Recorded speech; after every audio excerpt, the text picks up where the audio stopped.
ആദായനികുതി പ്രിൻസിപ്പൽ കമ്മീഷണറെയും ജീവനക്കാരനെയും കൈക്കൂലി കേസിൽ സിബിഐ കസ്റ്റഡിയിലെടുത്തു.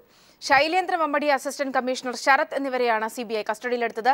അസിസ്റ്റന്റ് കമ്മീഷണർ ശരത്തിന്റെ വീട്ടിൽ സിബിഐ നടത്തിയ റെയ്ഡിൽ 8 വെടിയുണ്ടകളും 22 കുപ്പി വിദേശ മദ്യവും പിടികൂടി. വിവരങ്ങളുമായി ജീവൻ കുമാർ ചേർന്നുണ്ട്.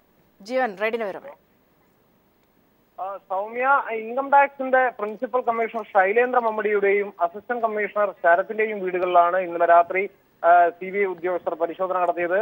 കൊച്ചി, തിരുവനന്തപുരം യൂണിറ്റിലെ സിബിഐ ഉദ്യോഗസ്ഥർ സംയുക്തമായിട്ടാണ് പരിശോധന നടത്തിയത്. ഏറ്റുമാനൂരിലെ ഒരു സ്വർണ്ണ വ്യാപാരിക്ക് നികുതി ഇളവ് നൽകുന്നതുമായി ബന്ധപ്പെട്ട കേസിലാണ് ഇരുവരെയും ഇപ്പോൾ സിബിഐ അറസ്റ്റ് ചെയ്തിരിക്കുന്നത്. കൊച്ചിയിൽ നിന്ന് 10 ലക്ഷം രൂപയും ഒപ്പം തിരുവനന്തപുരത്ത് നിന്ന് 11 ലക്ഷം രൂപയും സിബിഐ സംഘം റിക്കവർ ചെയ്തിട്ടുണ്ട്. ഇതിൽ ശരത്ത് സൂക്ഷിക്കാനായി അദ്ദേഹത്തിന്റെ ഒരു സുഹൃത്ത് കുമാറിന്റെ കയ്യിലായിരുന്നു 11 ലക്ഷം രൂപ നൽകിയത്. അദ്ദേഹത്തിന്റെ വീട്ടിലും റെയ്ഡ് നടക്കുകയുണ്ടായി.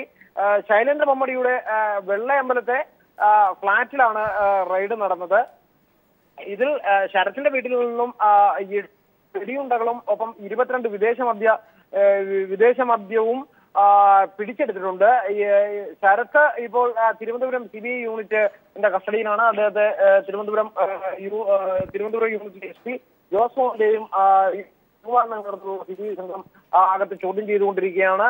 അതിനുശേഷം ഇരുവരെ കോടതിയിൽ ഹാജരാക്കാനാണ് പ്ലാൻ. എന്നാൽ ശൈലേന്ദ്ര മമ്മടി എവിടുണ്ടെന്ന് എന്നതിനെ സംബന്ധിച്ച് കൃത്യമായൊരു വിശദാംശം ഇപ്പോഴും നമുക്ക് ലഭിക്കുന്നില്ല. അദ്ദേഹത്തെ കോട്ടയത്തിന് കൊണ്ടുപോയി എന്നതാണ് നമുക്ക് മനസ്സിലാക്കാൻ കഴിയുന്നത്. കൊച്ചി സിബിഐ യൂണിറ്റിന്റെ കസ്റ്റഡിയിൽ അദ്ദേഹം ഉള്ളതായും പറയപ്പെടുന്നു. അതേ മറ്റു വിശദാംശങ്ങൾ അടുത്ത ബുള്ളറ്റിൽ നമുക്ക് പ്രേക്ഷകരിലേക്ക് എത്തിക്കാൻ കഴിയും. ജീവനാണ് വിവരങ്ങൾ നൽകിയത്.